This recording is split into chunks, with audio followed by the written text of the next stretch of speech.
You lose a valued employee. One day they are closing deals and leading projects, and the next, an unexpected resignation letter lands in your inbox. The standard corporate reflex is to treat these departures as individual failures. Management often labels the exit as a poor cultural fit, a personal performance issue, or a natural career transition. But that sudden exit is an illusion. Burnout does not strike overnight. It builds over months. What looks like an abrupt resignation is actually the final stage of a long, invisible, and highly measurable timeline. We spend countless hours analyzing exit interviews after the damage is done. The real work is tracking the subtle behavioral indicators months earlier, while the employee is still in the building. Writing off an exit as an isolated surprise blinds an organization to reality. It prevents leaders from seeing the chronic workload, culture, and leadership problems that are actively driving top performers away. Let's rewind the clock 6 months before that resignation letter is ever drafted. You can watch the behavioral decline of a high performer happen in real time. It starts with physical and social withdrawal. They stop joining optional socials. They drop out of mentoring. Their camera stays consistently off. Then the cracks show in the work itself. Even meticulous professionals begin missing minor details. You will notice rising error rates or a drop in the quality of output from people who usually set the standard. The final shift is a breakdown in communication. You start hearing a distinct edge or irritability in emails and calls. Explicit cries for help, like "I'm drowning" or "I'm exhausted," get laughed off as jokes instead of investigated. These behavioral shifts are structural alarms. They indicate a system that has pushed past its safe load-bearing capacity. Management often spots these alarms, but responds with the wrong tools. They prescribe resilience training or suggest the employee practice better self-care routines. Look at this structural model. You cannot fix unmanageable workloads, chronic understaffing, and unrealistic targets with meditation apps and yoga classes.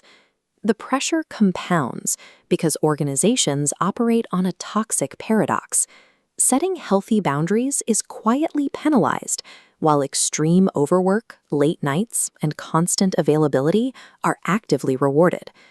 Blaming a worker for snapping under an impossible load is an engineering failure. Standard well-being perks are useless if the underlying design of the job is structurally unsound. We have to stop treating burnout as a personal weakness and start treating it as a design flaw. Work structure is a system that can be load-tested, measured, and redesigned. That requires systematic listening. Informal, open-door promises are not enough. Organizations need short, frequent pulse surveys that specifically measure workload, autonomy, and manager support. Survey data must be paired with hard behavioral numbers. Watch the patterns in excessive overtime, track unused annual leave, and monitor spikes in short-term sickness. Triangulating these rising stress metrics gives a highly accurate warning that a crisis is imminent. The moment that data flashes red, leaders must deploy early, low-stigma interventions. This means temporary workload rebalancing, swapping projects, or offering flexible rest periods before the employee breaks. Adopting these protocols moves leaders away from passive observation. It gives them the framework to actively defend the team's longevity. We know that this proactive approach works.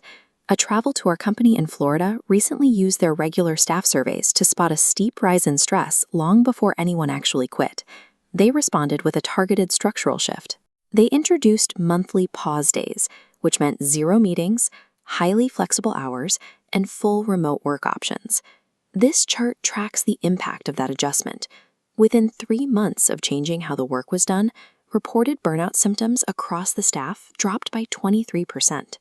Practitioners across industries report similar results. Structured burnout prevention consistently drives reduced absenteeism, lowers voluntary turnover, and yields higher year-over-year productivity. A structured burnout prevention program protects the organization's human capital and stabilizes long-term performance. The final necessary step in this redesign is closing the loop. When you gather feedback about stress or spot worrying trends, you have to act and then explicitly tell your team what has changed. Silence is dangerous. When employees raise workload concerns and management responds defensively, or not at all, it actively accelerates disengagement and guarantees their departure. When an account manager misses minor details or becomes unusually abrupt, it is time for a workload review. Adding a stretch target at this stage only deepens the crisis. By redesigning the system to respect human limits, we stop treating departures as inevitable. We can intercept burnout long before it ever becomes a resignation letter.